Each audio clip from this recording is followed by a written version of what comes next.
Well, hello. Yeah, why are we so dark over there? It's all right. Yeah. Good morning. Good morning, everybody. My name is Atia Joyner.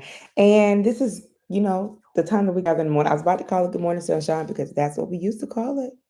That is what it used to be called. And I like Good Morning Sunshine.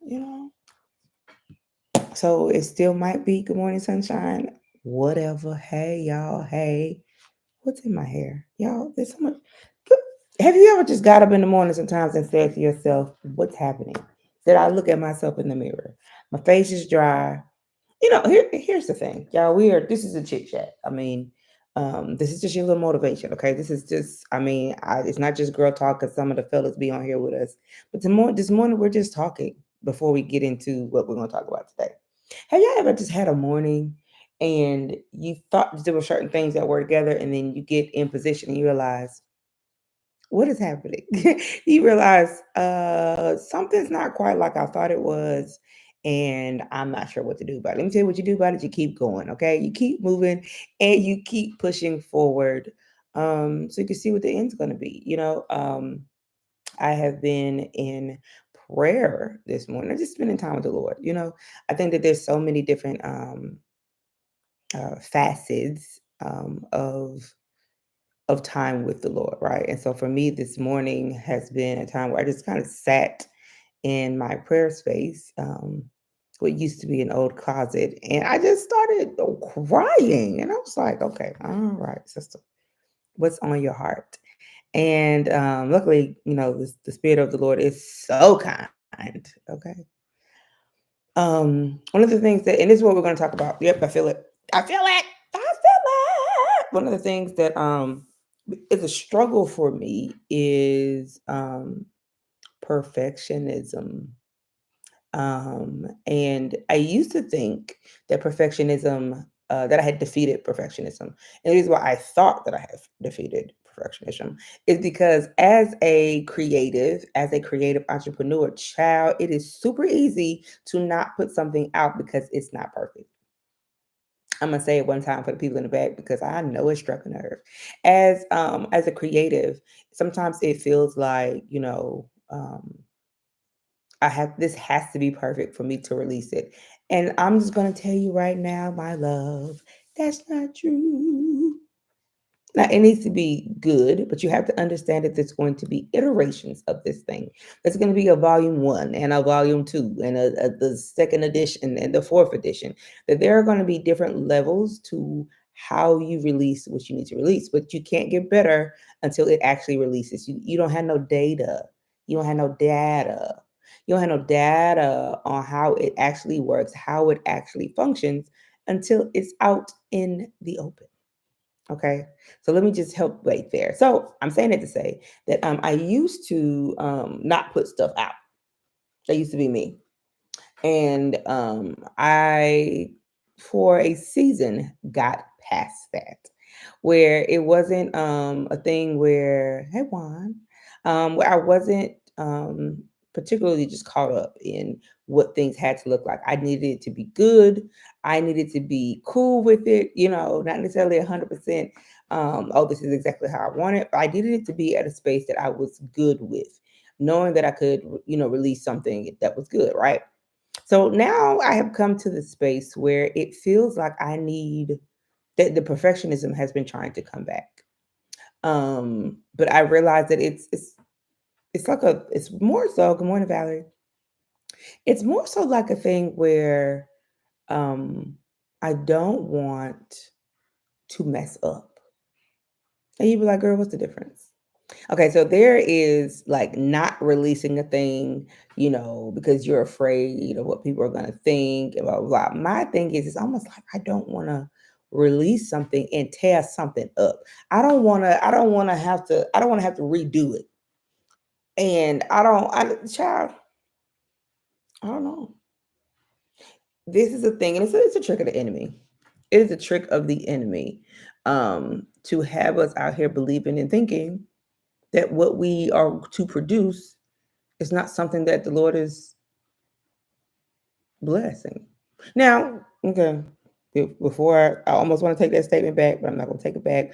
I want to give context and clarity on that. Now, everything we do is not approved by heaven. I'm gonna just be very clear here. A lot of us have gone through seasons, or some of us are in these seasons where we get a good idea and we call it God and we go. Blink, blink. That's not what I'm talking about. That's not what we want. I really want to, what I want to do, my desire is to make sure that anything that my hand is touching is something that God told me to touch. That's what I want for me. I want to be where what I am doing is what God told me to do. That's what I really, really, really want. However, where the enemy comes in and tries to snatch me up and get me caught up is in that, because it is something that God is telling me to do, I don't want to tear it up. It ain't, I just don't want to get it wrong. And yeah, that's still perfectionism. That still ain't it. That's still caught up in the wrong thing. It's the wrong mindset. And so yesterday we brought up the scripture in Colossians that talks about doing all your work as if it's done unto the Lord. And that should be a beautiful thing. And so I just want to help us this morning, okay? I want to help us, those who are knowing that we're supposed to be doing a thing. And for whatever reason, we're not doing a thing. Y'all, that's disobedience. That's disobedience. And we don't want that. Good morning, Tasha. That's disobedience. My mentor, shout out to Apostle Kendra Whitehill. She started calling me good morning, Kayla. She called me a rebellious nation. She said I was a rebellious nation. I did not like it. And she called me a rebellious nation. I did not approve, okay? But here's the thing.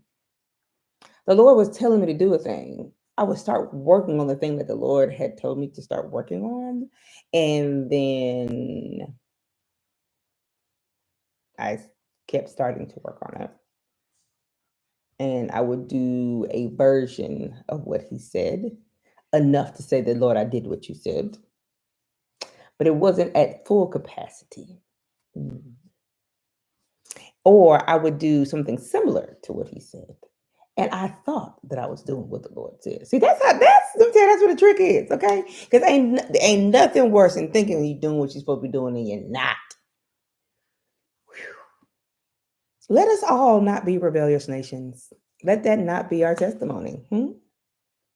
Let that not be how we operate and how we move. And so for some of us, what that means is we need to slow down.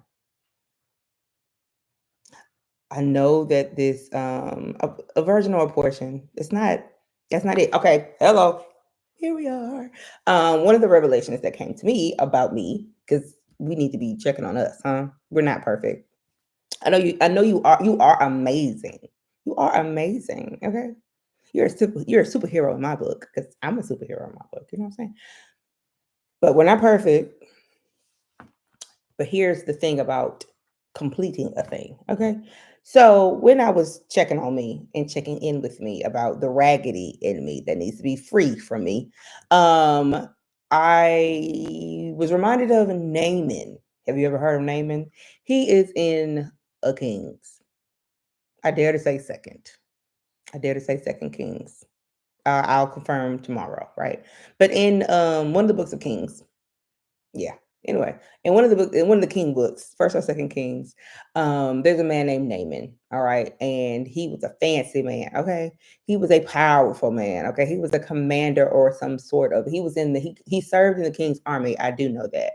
And a man of God. Well, I'm not God. I don't know who's the man of God. The man got sick with leprosy. Okay, he got the nasty skin disease, and his one of his like servants was a Israelite or a Jew. I'm not. Anyway, she was on the Lord's side, and she said, "There's a prophet back in my hometown, and he can fix that. Okay, he can fix that. All right, so he goes to the king. He gets all permission, so he shows up with all the gifts. He shows up with all the stuff. Protocol in order. Right. He did the right thing, the honorable thing, and he comes to the prophet Elisha or Elijah. I think it's Elisha. It's giving Elisha. I'm gonna go with Elisha. I'm okay. So he goes to Elisha. He goes to Elisha's house. Or he goes to the king. I think he goes to the king first. And the king is like, I can't heal anybody. And so Elisha hears about it. Says, come on over here. Come towards over here. Okay. So I might be mixing up the stories. Anyway, he comes to Elisha, and Elisha doesn't even come outside. Like, he just kind of sends the word, like, hey, go dip in the Jordan. So he goes, he dips in the Jordan. No, he doesn't. He goes and he's now angry. Okay. He's mad. He's like, hold on, wait. I done came all this way. I done all this stuff. I've done the right thing. I've been in protocol. I done went to I was in order. I did everything I was supposed to do the way I was supposed to do it. And you mean to tell me that you want me to go get in this nasty river? It's murky, murky. Y'all know, like we see those pretty blue waters that you can see the bottom of. It wasn't that.